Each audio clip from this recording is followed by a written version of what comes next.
আসসালামু আলাইকুম সবাইকে, welcome to memes hive. Chocolate আমাদের কার না পছন্দ, আর সেটা যদি হয় বাসায় তৈরি তাহলে তো কথাই নেই।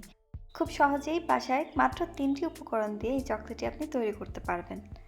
এটি মূলত ব্রাজিলিয়ান একটি সুইট, যা কিনা ব্রিগাদেরো নামে পরিচিত। চলুন তাহলে দেখে নিই কীভাবে এই চকলেটটি তৈরি করতে হবে। এখানে আমি ননস্টিকের একটি সসপ্যান মিডিয়াম আঁচে বসিয়ে দিচ্ছি। আমাদের আর লাগবে একটি কাঠের চামচ। অবশ্যই ননস্টিকের সসপ্যান আর কাঠের চামচ ইউজ করবেন, এতে করে চকলেটটা নিচে লেগে যাবে না। বাটার দিচ্ছি 2 টেবিল চামচ। আর লাগবে কোকো পাউডার। কোকো পাউডারটা 2 থেকে 3 টেবিল চামচ দিতে পারেন। যদি আপনারা বেশি মিষ্টি খেতে চান তাহলে 2 টেবিল চামচ দিবেন, আর যদি একটু বিটার সুইট চকলেট আপনারা পছন্দ করেন তাহলে 3 টেবিল চামচ দিতে পারেন। এখানে আমি একটু পানি দিয়ে প্রথমে কোকো পাউডারটাকে মিক্স করে নিচ্ছি। যদি কোকো পাউডারটা ডিরেক্ট প্যানে দেওয়া হয় তাহলে খুব সহজে মিশতে চাইবে না, তাই অল্প একটু পানি দিয়ে কোকো পাউডারটাকে মিক্স করে এক সাইডে রেখে দিব। বাটার গলে গেলে এখানে আমি 1 ক্যান সুইটেন্ড কনডেন্সড মিল্ক দিয়ে দিব। আমরা যেটা বাজারে কিনতে পাই কনডেন্সড মিল্ক, এটা সেটাই। একটু বাটারের সাথে মিক্স করে এখানে আমি কোকো পাউডারের মিক্সচারটাও দিয়ে দিব। তারপর সব কিছু একসাথে মিক্স করে নিব।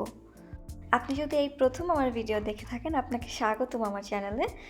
অবশ্যই আমার চ্যানেলটিতে সাবস্ক্রাইব করবেন। আমি প্রতি সপ্তাহে নতুন ভিডিও আপলোড করি। এখন আমার চুলার আঁচটা মিডিয়াম আছে, আর পুরোটার সময়ই কিন্তু আমাদের নাড়তে হবে, কোনোভাবেই নাড়ানো থামানো যাবে না। এমনকি প্যানের সাইডটাও খেয়াল করবেন যেন লেগে না যায়। যখন একটু ঘন হয়ে যাবে তখন আমি চুলার আঁচটা মিডিয়াম লো করে দিব। লিকুইড কনডেন্সড মিল্ক আর আমরা যে কোকো পাউডারটা মিক্স করতে পানি ইউজ করেছি, এগুলো শুকিয়ে কিন্তু এই চকলেটটা তৈরি হবে। দেখতেই পাচ্ছেন যে এখন কতটা ঘন হয়ে গেছে, কিন্তু আরও ঘন করতে হবে। আর কতটা ঘন করতে হবে সেটারও একটা টেস্ট আছে, যেটা আমি এখন দেখিয়ে দিব। যখন প্যান থেকে এরকম উঠে আসবে তখন প্যানের এক পাশ থেকে অন্য পাশে একটি দাগ টেনে নেবেন।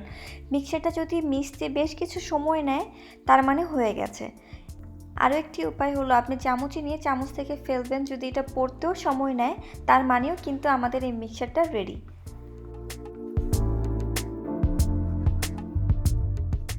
এখন আমি একটি প্লেটে নিয়ে ছড়িয়ে দিব, আর 10 মিনিটের জন্য এটাকে এভাবেই ঠান্ডা হতে দিব।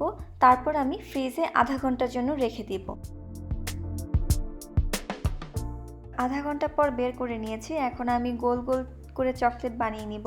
তাই প্রথমে আমি হাতে একটু বাটার দিয়ে নিব যেন হাতে লেগে না যায়, আর বলটাও যেন খুব স্মুথ আর সুন্দর হয়। এখানে আরও নিয়েছি কোকোনাট ফ্লেক্স, যা কিনা আসলে নারকেলের গুঁড়া, আর নিয়েছি চকলেট স্প্রিঙ্কল।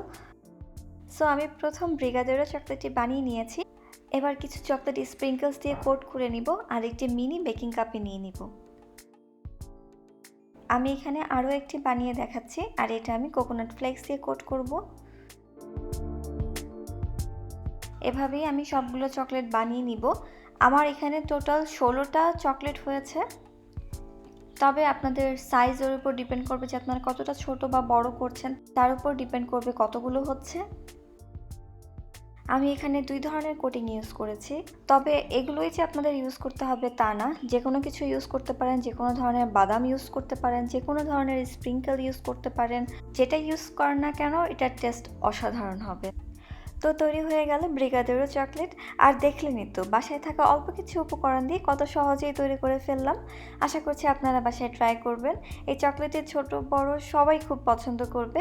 যদি আপনারা বাসায় ট্রাই করে থাকেন আর ভালো লেগে থাকে তাহলে অবশ্যই আমাকে কমেন্ট করে জানাবেন। এই ভিডিওটি ভালো লাগলে ফ্রেন্ডস অ্যান্ড ফ্যামিলির সাথে ভিডিওটি শেয়ার করবেন, আর আমার চ্যানেলে সাবস্ক্রাইব করবেন। দেখা হবে নেক্সট উইক নতুন কোনো ভিডিও নিয়ে ইনশাআল্লাহ। ততক্ষণ পর্যন্ত আল্লাহ হাফেজ।